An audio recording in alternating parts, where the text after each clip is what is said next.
कल का हम लोग का टॉपिक अधूरा रह गया था। हम लोग रिमेन इन द नाउ पे बात कर रहे थे। एज अ होल कॉन्सेप्ट यही है कि जब तक जो ये सेल्फ है आप लोगों का, हम लोगों का, ये सेल्फ डिलीट नहीं हो जाएगा तब तक रिमेन इन द नाउ एक कॉन्सेप्ट ही रह जाएगा, ये रियलिटी नहीं बन पाएगा। क्योंकि जो ये सेल्फ है ना, ये पास्ट और फ्यूचर इससे ही मिलके बना हुआ है। तो अब जब पास्ट और फ्यूचर से मिलके ये बना हुआ है तो प्रेजेंट की इसमें कोई जगह नहीं रह जाती। अब जब प्रेजेंट की इसमें कोई जगह नहीं है तो रिमेन इन द नाउ बात ही खत्म हो गई। तो कल जब हम लोग बात कर रहे थे कि दैट विच इज नॉट, यानी शिव, जो शिव तत्व है या जो शिव है या जो आप हैं, द ट्रू यू, जब तक वो रियलाइज नहीं हो जाता, जब तक remain in the now will remain a theory. ये कॉन्सेप्ट रह जाएगा, ये एक सिर्फ थ्योरी रह जाएगी, ये रियलिटी में कन्वर्ट नहीं हो पाएगा। कारण सेल्फ है क्या?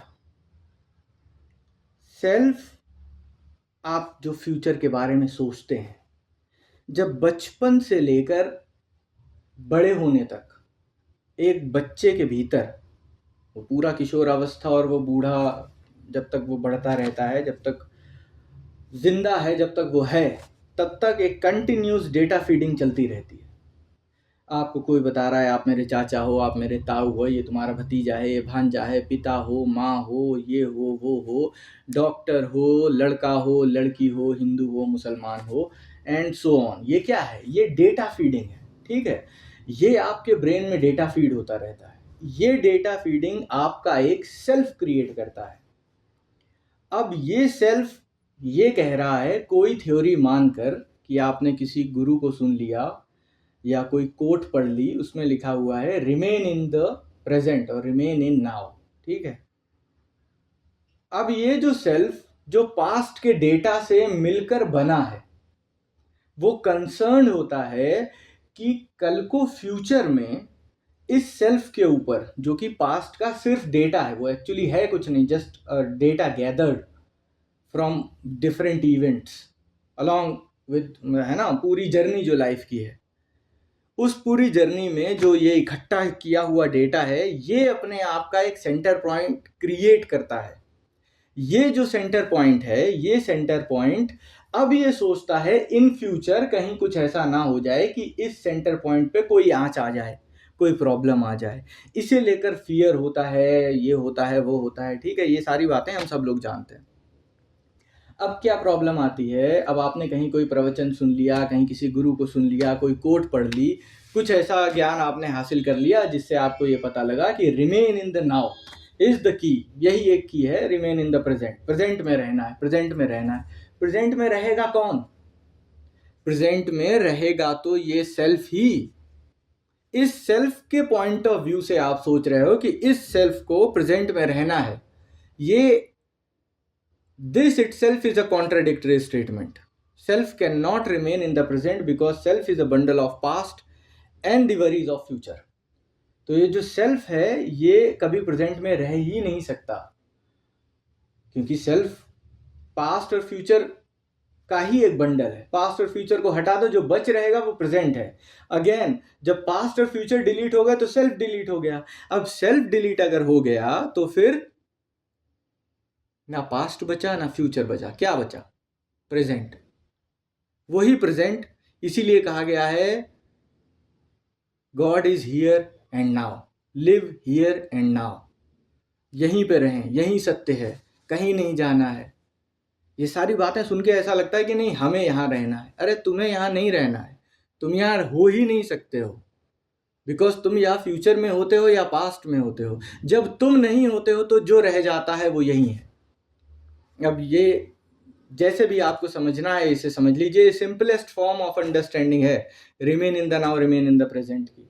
अब रिमेन इन द नाउ और रिमेन इन द प्रेजेंट और बी हियर एंड नाउ, ये सब बहुत कॉम्प्लिकेटेड चीज़ें हो जाती हैं जो समझ में नहीं आती हैं।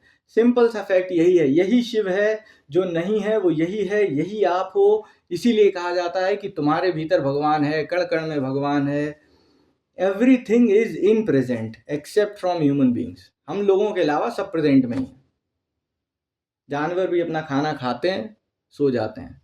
वो किसी बैंक में जाके पैसा नहीं जमा करते कि कल क्या हो। मैं ये नहीं कह रहा हूँ बैंक में जाके पैसा ना जमा करो या भविष्य की प्लानिंग मत करो, बट भविष्य को लेकर इतना अटैच मत हो, क्योंकि जब आप भविष्य को लेकर बहुत ज़्यादा अटैच हो जाते हैं तब ये प्रॉब्लम खड़ी होती है कि नहीं प्रेजेंट में रहना है और पास्ट में नहीं रहना है, फ्यूचर में नहीं रहना है। अरे दिमाग भटक रहा है। दिमाग का काम है भटकना, वो भटकेगा, हमेशा भटकेगा, आजीवन भटकेगा। You can not stop it and you need not to stop it.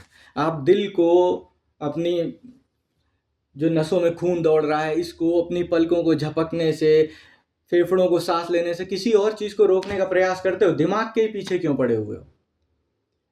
वो भी एक पार्ट है बॉडी का, जस्ट अनदर ऑर्गन। उसे अपना काम करने दें। आप इधर उधर भागे नहीं, आप ही इकलौती प्रॉब्लम है। अब रिमेन इन द नाउ और प्रेजेंट की अगर फॉर्मूले के ऊपर बात की जाए तो वो ये सारे फॉर्मूलेज हैं। मेरा जो सिंपल तरीका जो मुझे समझ में आता है, ठीक है, साधनाएं हैं वो आपको करनी पड़ेंगी अलॉन्ग विद। सिर्फ और सिर्फ अंडरस्टैंडिंग से आप वहां तक नहीं पहुंच पाओगे, और सिर्फ साधनाओं से भी आप वहां पर नहीं पहुंच पाओगे। ये दो चीजें ना एक ही सिक्के के दो पहलू हैं। फर्स्ट हाफ ये है, सेकंड हाफ ये है। ये दोनों हाफ मिलेंगे तब जो है आपकी मूवी कंप्लीट होगी। तो एक कंप्लीट अवस्था को पाने के लिए आपको ये दोनों पार्ट करने पड़ेंगे। थोड़ी साधना भी करनी पड़ेगी और अलॉन्ग विद उसके अंडरस्टैंडिंग भी डेवलप करनी पड़ेगी कि हम क्या कर रहे हैं, क्यों कर रहे हैं। आंखें बंद करके किसी चीज़ को फॉलो मत करो, चाहे मैं कह रहा हूँ, चाहे कोई गुरु कह रहा हो, चाहे दुनिया में कोई भी कुछ कह रहा हो। किसी को फॉलो मत करो। देखो उसे बात समझ में आ रही है तो उस पर एक्सपेरिमेंट करो, उसके लॉजिक को समझो, देखो क्या है उस बात में, क्या कहा जा रहा है, क्या नहीं है ना। चीज़ों को समझो और जब समझ में आए तब साधना में उतरो। उससे पहले साधना बेकार है। जब ये चीजें अपने चरम पे पहुंच जाती हैं तब भक्ति का आविर्भाव होता है, उससे पहले भक्ति बेकार है। तो ये सब चीजें सब एक दूसरे से जुड़ी हुई चीजें हैं। बैक टू द टॉपिक, आखिरी लाइन में सिंपलेस्ट वे में अगर मुझे बताना हो तो मैं यही बताऊंगा कि रिमेन इन द नाउ में रहने का एक ही फॉर्मूला है कि आप डिलीट हो जाएं। आप कैसे डिलीट होंगे? पास्ट और फ्यूचर इसका बंडल आप हैं, यही सारा डेटा गैदर करके आप बनते हैं। इसमें बहुत ज्यादा इंटेंगल मत हो। Life is a play after all, ये खेल है, इसे इतना ज्यादा सीरियसली मत लो और चलने दो जैसा चल रहा है। फ्यूचर की प्लानिंग करो, अगर खराब हो जाए तो फिर इतनी ज़्यादा टेंशन मत लो। जो हो गया ठीक है, बढ़िया है, तुम्हारे हाथ में वैसे भी नहीं था, तुम्हारे हाथ में कुछ भी नहीं है। दिल ना तुम धड़का रहे हो, नदियों में पानी तुम नहीं छोड़ रहे हो, पलकें तुम नहीं झपका रहे हो, सूरज तुम नहीं उगा रहे हो। जो हो रहा है अपने आप हो रहा है। सिर्फ तुम क्या कर रहे हो? सिर्फ तुम टेंशन ले रहे हो। टेंशन लेने का कोई फायदा नहीं, कुछ हासिल नहीं हो रहा। टेंशन में हमेशा कहता हूँ शब्द से ही सुनाव आता है, मतलब सुनाई आता है कि तनाव। दो सिरे जहाँ हो जाते हैं, एक रियलिटी और एक जो तुमने फिक्शन में क्रिएट कर लिया कि ऐसा होना चाहिए। अब ऐसा नहीं हो रहा है, वैसा नहीं हो रहा है, इसे लेकर तुम जिंदगी भर क्रिप करते रहते हो, ये बुराई है, वो बुराई है। तो remain in the present, remain in now, how dissolve your self. इसके अलावा और कोई तरीका नहीं। आप सोचते हैं कि आप जैसे हैं ऐसे ही आप रिमेन इन द नाउ रह लेंगे, तो ये पॉसिबल नहीं है, ऐसा नहीं हो पाएगा। पास्ट और फ्यूचर पे अपनी पकड़ ढीली करें। इतने सारे तरीके हैं, इन साधनाओं का प्रयोग करें, देखें अपने जीवन में क्या फ़र्क आ रहा है, कैसे आ रहा है।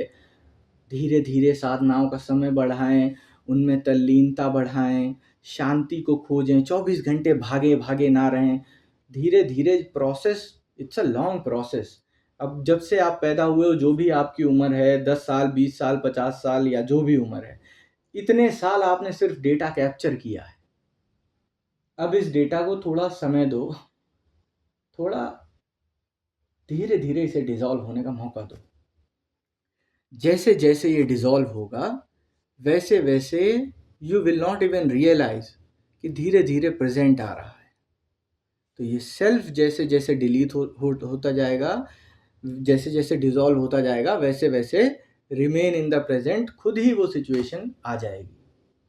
सेल्फ और प्रेजेंट, ये दो ऑपोजिट छोर हैं। Self can never be in present because self is future and past. इन दोनों को मिला के सेल्फ बना है और एक तरफ है प्रेजेंट, तो ये हट जाएगा, क्या रह जाएगा? सिर्फ प्रेजेंट। इसके तरीके 10 बार बताए, 1000 बार बताए, एक बार और रिपीट कर देता हूँ। ध्यान करें, साधना करें, लॉजिक्स को जीवन में समझें। जो जो तरीकों से आपके जीवन में दुख आ रहा है, उन तरीकों को एनालाइज करें, उनके अंदर घुसें, देखें दुख क्यों आ रहा है, कहाँ से आ रहा है, एक एक चीज़ को नोटिस करें, अपने भीतर उतरें। यही भीतर उतरना है। सेल्फ एनालिसिस सबसे अच्छा तरीका है। हालांकि जब आप भीतर जाएंगे तो इस सेल्फ एनालिसिस भी बेकार हो जाएगी, क्योंकि सेल्फ ही नहीं मिलेगा तो एनालिसिस किसकी कर रहे थे। लेकिन ये आगे की बात है, पहले शुरुआत करें और धीरे धीरे धीरे चीज़ें सेटल हो जाएंगी। ठीक है, अब दूसरा सवाल बताओ अगर कोई हो तो।